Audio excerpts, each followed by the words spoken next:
Hello YouTube, welcome to my School Runescape 99 combat guide, and this guide is going to show you how to get 99 strength, attack, or defense while AFK and possibly achieving around 120k XP per hour. So for levels 1 to 20, I'm going to highly recommend Edgeville Men. However, in this case it is way better to do 3 quests that'll get you 40 attack and 30 strength, and they're way faster than actually training other men. These quests won't take more than an hour to do. Their names are Waterfall Quest, Tree Gnome Village, and the Grand Tree. So after you have achieved 20 attacks / strength, you're going to want to head down to the Edgeville Chaos Druids. My recommended setup is an Amulet of Glory, Combat Bracelet, Mithril Scimitar, and an emergency teleport as we are technically in the wilderness. Chaos Druids are great for an account just starting out as you could get good XP and make at least 100k to 200k per hour. You're going to want to stay here until 50 attack and strength because you can earn a lot of money on a brand new account. So from levels 50 to 65, you're going to go to Waterbreath Island Rock Crabs. And to do that, you're going to need 1k in your inventory and possibly a full inventory of food. And the recommended setup for this is a Rune Scimitar or a Brine Saber if you could afford it, a Glory and a Combat Bracelet, and the best armor that you can afford. You will be able to achieve around 30k to 50k XP here depending on your levels.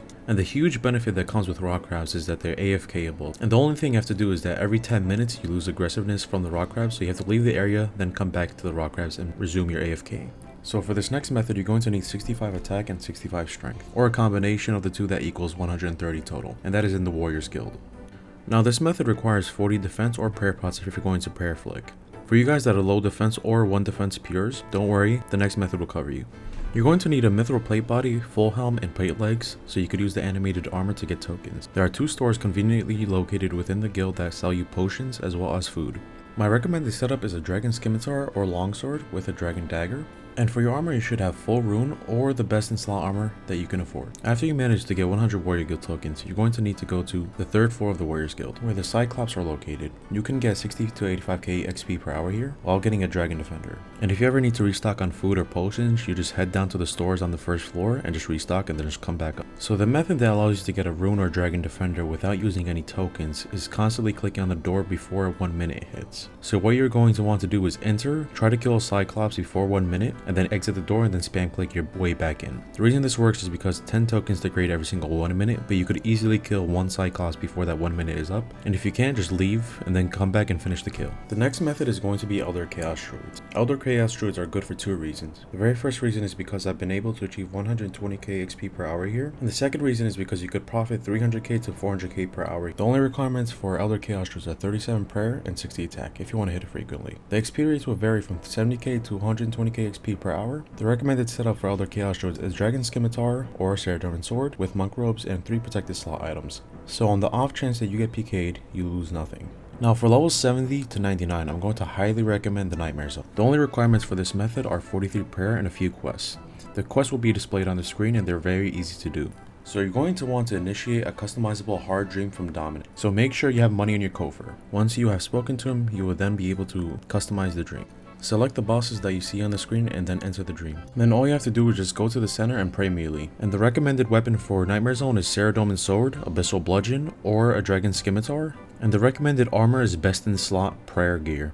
So if you're 1 defense pure, that would be God Robes, or if you have higher defense, then it would be Proselyte Armor. Please note that the quest requirements aren't necessarily as strict as they seem to be, because you're able to add or remove bosses from any quest that you've completed. I will post some good alternate quests in the description below, and you can add or delete them suiting to your needs. And the reason this method works so well on your way to 99 is because you're able to AFK while recovering the cost of your prayer pots. So you're able to buy 15 Herblore boxes from the Nightmare Zone store every single day, so that means you'll be able to achieve 80 to 100k XP per hour while being AFK at no cost to you. So the next setup is quite different from the previous one. This method is primarily for mains as you need 70 attack, 70 strength, and 70 defense. And this setup only has a slight variance in quests, which I will display on the screen.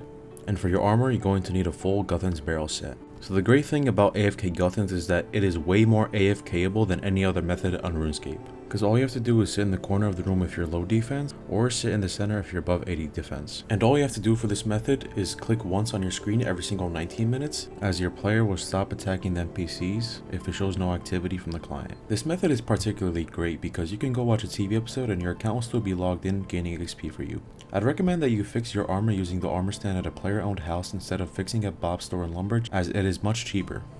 So that sums up my guide. I'm going to be making more guides and I'm actually holding a straw poll as to what guide I will be making next. So click the link in the description and vote. If you like this guide, please like the video and subscribe for more great content. I'm going to be streaming a lot of high level Derek PKing on Twitch soon, so if you enjoy that, follow my Twitch in the description below, and have a great day.